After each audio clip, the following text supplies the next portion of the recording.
Sam Harris. We're diving right into a Sam Harris reaction. You know who he is. We're gonna do this right now. First, I need you to go down, hit subscribe, and like on this video. That would be amazing. And then we'll start this. Thank you. It's true that some people define God as pure consciousness, or as being synonymous with the laws of nature. But if we talk about consciousness and the laws of nature, we won't be talking about the God that most of our neighbors believe in, which is a personal God who hears our prayers and occasionally answers them. So I just want you to be sensitive to this, because if Michael or I say something derogatory about Islam or Christianity, which seems possible, the response from the other side shouldn't mention quantum mechanics. And it shouldn't reference a notion of God that is so denuded of doctrine as to more or less be synonymous with pure mystery or pure information or pure energy or pure anything. So I wanted to plant a flag there where you all can see it, because the God that our neighbors believe in is essentially an invisible person. He is a creator deity who created the universe to have a relationship with one species of primate. Lucky us. and he's got galaxy upon galaxy to attend to, but he's especially concerned with what we do, and he's especially concerned with what we do while naked.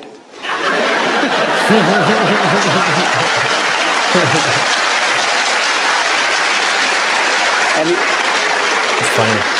He almost certainly disapproves of homosexuality, and he's created this cosmos as a vast laboratory in which to test our powers of credulity. And the test is this: can you believe in this God on bad evidence, which is to say on faith? And if you can, you will win an eternity of happiness after you die. And it's precisely this sort of God and this sort of scheme that you must believe in if you're going to have any kind of future in politics in this country. No matter what your gifts. I mean, you could be an unprecedented genius. You could look like George Clooney. You could have $1 billion, and you could have the social skills of Oprah, and you are going nowhere in politics in this country unless you believe in that sort of God. I'd like to take a moment, as many people have, to just acknowledge the void that is left by the death of our friend Hitch.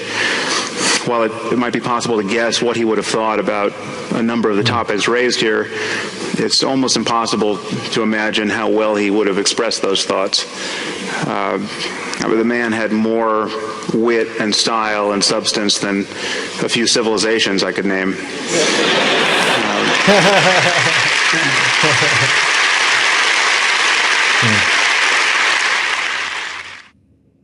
Many people claim to find it impossible to believe or to imagine that they won't exist after death. Here we go. Just try it for a second. I mean, you imagine that everyone in Paris right now is getting along fine without all of us. I mean, none of us are in Paris. We are really, really materially absent from whatever is going on in every other city on this planet right now. You were absent for all of human history before your birth. The idea that you simply can't imagine not existing after death is really kind of just for lack of trying, I think.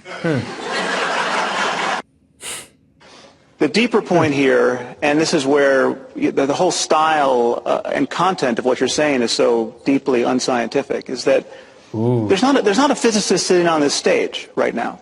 Okay, I would never be tempted to lecture a room full of 1,000 people at Caltech about physics. I'm not a physicist. You're not a physicist. And basically every sentence demonstrates that you speak on the subject. Now, to not believe in God is to know that it falls to us to make the world a better place. We have barely emerged from centuries of barbarism. It's not a surprise that there are shocking inequities in this world. It is hard work to climb down out of the trees, walk upright, and build a viable global civilization, when you start with technology that's made of rocks and sticks and fur, this is a project, and progress is difficult.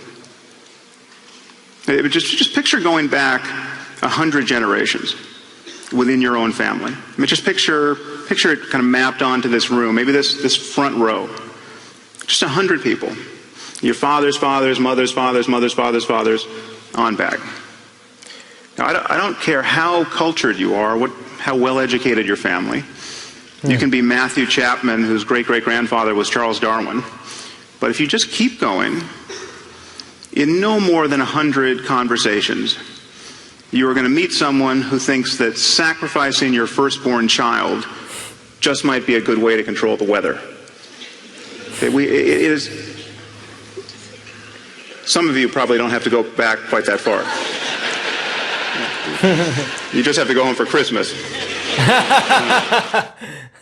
Okay, if you're going to say that non-locality is an operable principle in neuroscience, that is woo-woo right now in neuroscience. It's a principle in morphogenesis and differentiation. It's a principle in the workings of the pacemaker of your heart, where 100 pacemaker cells fire simultaneously, non-locally. Saying it louder and relentlessly is not going to make it true. The great irony of the popular conception of science as arrogant is that when you go to a scientific meeting, you don't see arrogance. I mean, you're about as likely to see real arrogance as you're likely to see nudity at a scientific conference. I mean, this is people are constantly offering caveats and hedges toward what they say.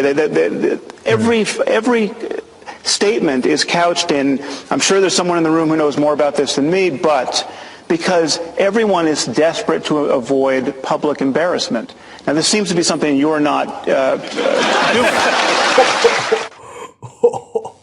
Okay, just think about the Muslims at this moment who are blowing themselves up, convinced that they are agents of God's will.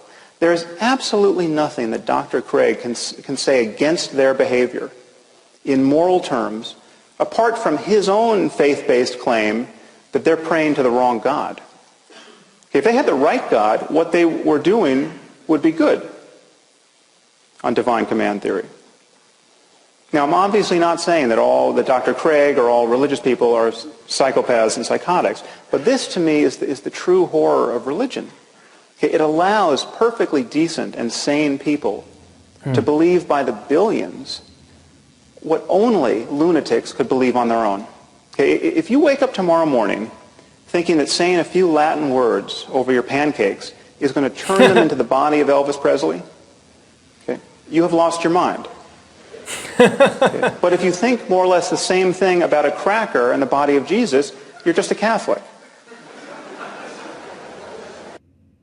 I think you've put enough on the table. Okay, none of those are scientific evidence. Many of those claims trespass upon the territory of science overtly. I mean, the claim about your understanding other human beings being suggestive of a divine artificer.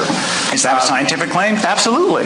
I mean, is your understanding of mathematics also suggestive of a divine artificer? No, it has to do with my experience. Your ability to learn language? Do you understand? It has to do with my experience of you. When I'm looking at you right now, you may assume that what I see is immaterial, but that's not what I see.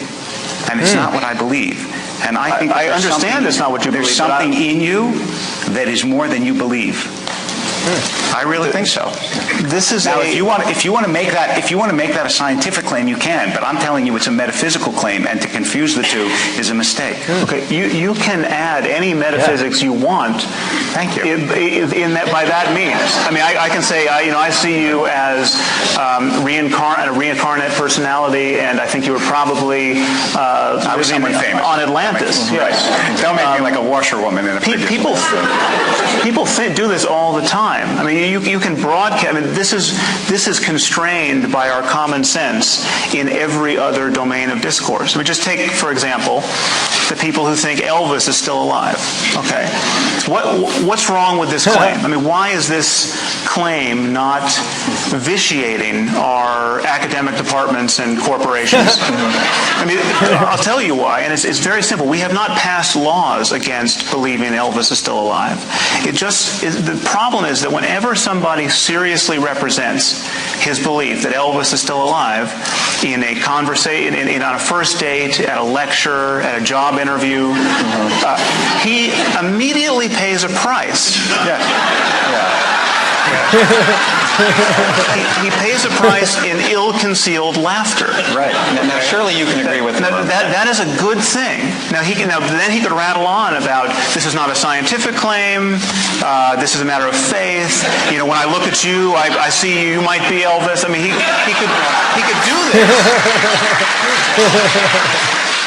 this. All right, thank you guys. That was Sam Harris. Please go down right now, click like and subscribe, and I'll get back to you with more. Cheers.